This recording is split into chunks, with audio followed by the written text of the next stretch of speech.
Hello, hello, hello, and welcome to the FireZone show. I am Denar Melvin, and I am flying solo this week. Mike's a little bit under the weather, so I am going to step in here today and just talk a little football with you guys. We're going to talk a little bit about the Vikings game, just get you guys caught up on my thoughts. We're going to go ahead and talk about the Dolphins game and give you my thoughts on that. And then we're going to go right into a quick Bears kind of preview of what's going on. So before we roll into those two things, I do want to address one thing that I've seen on social media, on Twitter, um, over the last couple days. And it goes along with what is kind of happening with our defense in terms of the Ravens. A lot of people are clamoring about sacks, about Judon having this, about Ngakwe having those numbers, and Cesario Smith having those numbers up in Green Bay. I would like to say this to anyone who is a defensive fan or anything of the sort is this. When you play the Ravens, you come in with the understanding that you must get rid of the ball very quickly.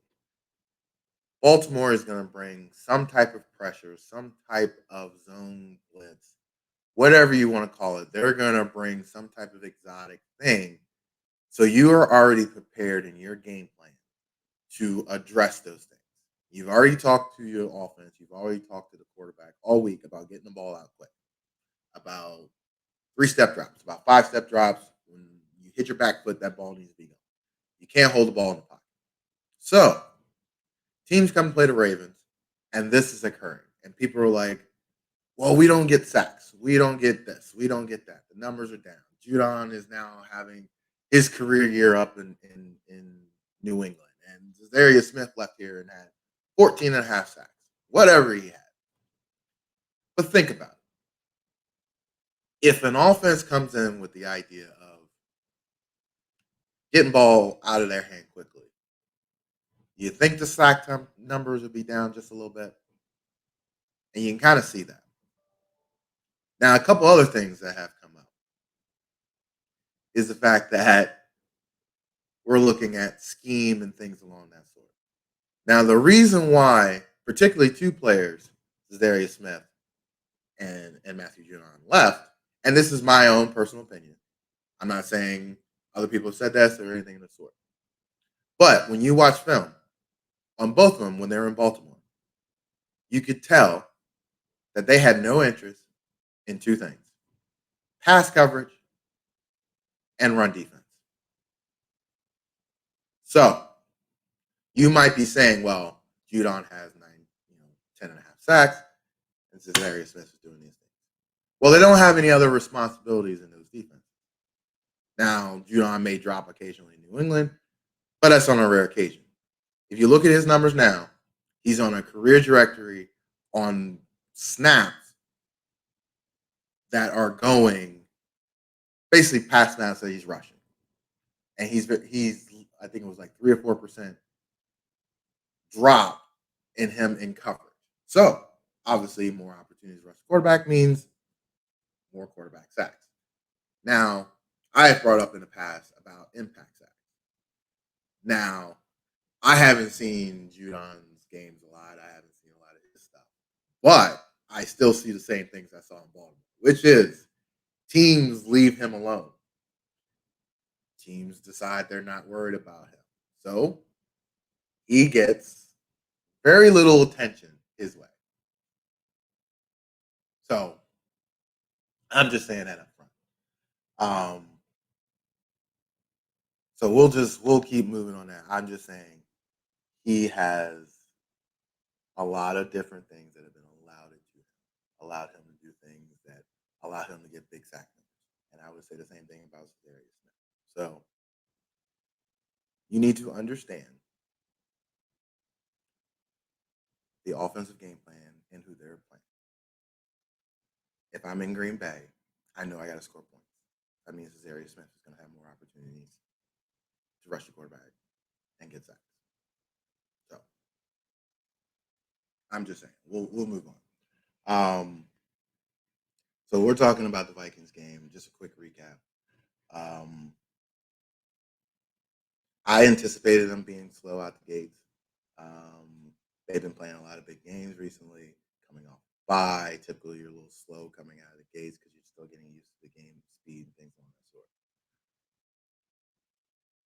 What I am still concerned about, and we saw not only in the Vikings game, but also in the Dolphins game, is the prevalence of big plays. And the only way you really solve big play problems is you simplify. And I've yet to see defensively them trying to be a little more simple. And I know they have guys coming back. They had West Street back and at the Dolphins game, and you still got to get that continuity together and things like that. But we are still seeing routine bust from corners who have been here for years, safeties who have been here for years. And it comes back to the idea of I feel like the Ravens do not have a base foundation when it comes to defense in terms of base fundamentals and things of that sort. I think you have a lot of guys who are continuing to try to make hero plays and they continue not to be fundamentally sound in positions where they need to be. I think that was very much evident in the Miami game. Um, I believe that the D line and linebackers played fairly well. Obviously, there are things they can fix, things they can do. But what came into this season as a strength of this team has become a liability across the board. And I'm not sure how you fix that one season. Um, they could play better, obviously. Coaches can do things to simplify calls and move forward. But we'll see how that goes. I think they just need to figure out who they are going forward.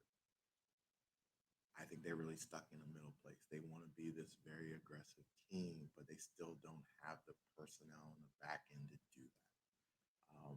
I feel like this team sometimes gets stuck in this idea that when we had Suggs, Reed, Lewis, you could do those things. You can get away with those things because big players would make big plays. They would do what they needed to do. This defense is no longer structured in a way to allow that to happen. And offenses have now dictated to the defense because of how complicated their defense is. And offenses are now using that against them. And I think you saw that a lot in the Miami game. And I think you will see that going forward. So I'm not surprised by the Miami game, to be honest. It's your flaws will continue to get exposed in the NFL if you do not fix them. And until they get a grasp on these big plays, what they do on 98% of the snaps won't matter. Because you can pick out 4 or 5 big plays that have swung the game, and now the offense can't stay on track. The offense has to be hyper aggressive, which is now messing up their continuity. So defense having issues is now playing into the offensive issues, which are now playing into the special team issues. So a lot of stuff needs to get rolling and in the right direction going forward. Speaking of that, we got Chicago coming up this week. This is a must-win game, and you guys are probably saying, "Well, we're 6-3, and then this is a must-win game." You're about to go into the teeth of your division. You've got Cleveland, Pittsburgh, Cleveland in the next 3 weeks after this. We know those games are going to be tough, drawn out, ferocious games that could go either way.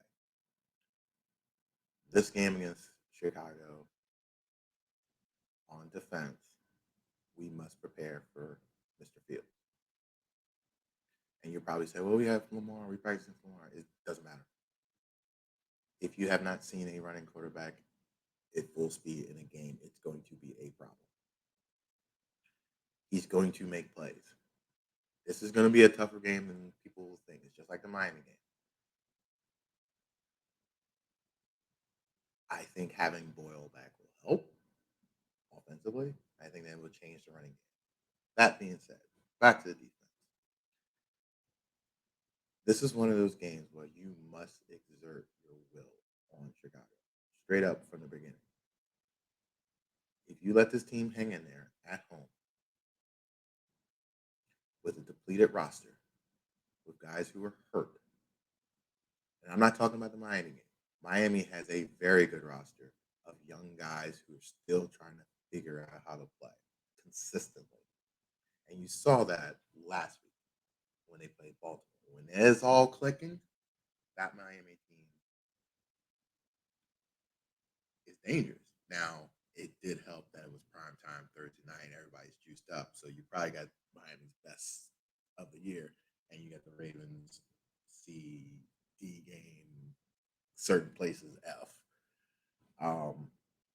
But going into the Chicago game, it is very important. Defensively, get after Fields. Obviously, stop the run. We must continue to run to the football. It is very important to continue to get bodies to the ball and continue to improve on tackling. I will say this, their tackling has gotten a little bit better over the last couple of weeks. It is still shoddy in some spots, but if guys continue to run the football, it won't be an issue. Now, secondary wise, there's going to be a lot of misdirection. There's going to be a lot of trick plays because teams have watched the Ravens secondary.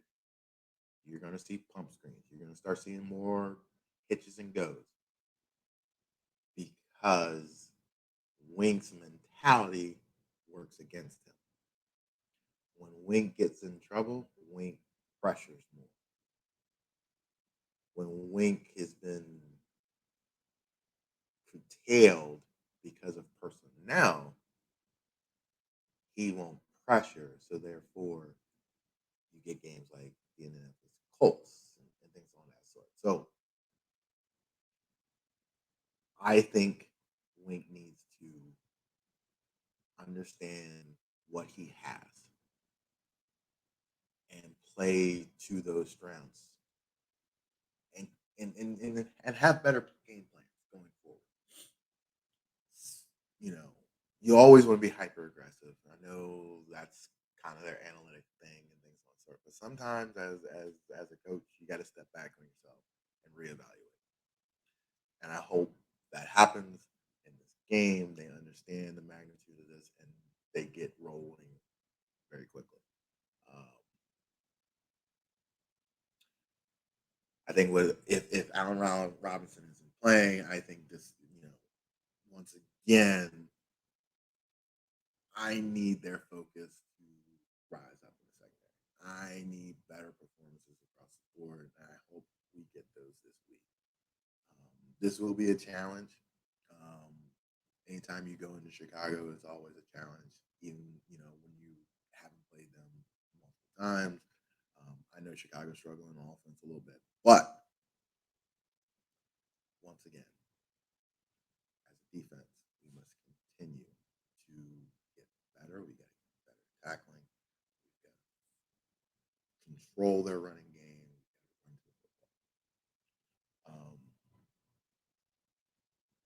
And we'll see. But this has to be, you have to come out and show your dominance across the board. If you don't, this team will not make the playoffs because they're about to run into the teeth of their schedule. So hopefully these big plays get figured out and they decide that maybe We need to back off a little bit. Play smarter, not harder. But with that, please like, subscribe to the show. If you guys have any questions, please reach out to me on Twitter. Otherwise, let's get after Chicago this week. Let's play hard. Let's play physical.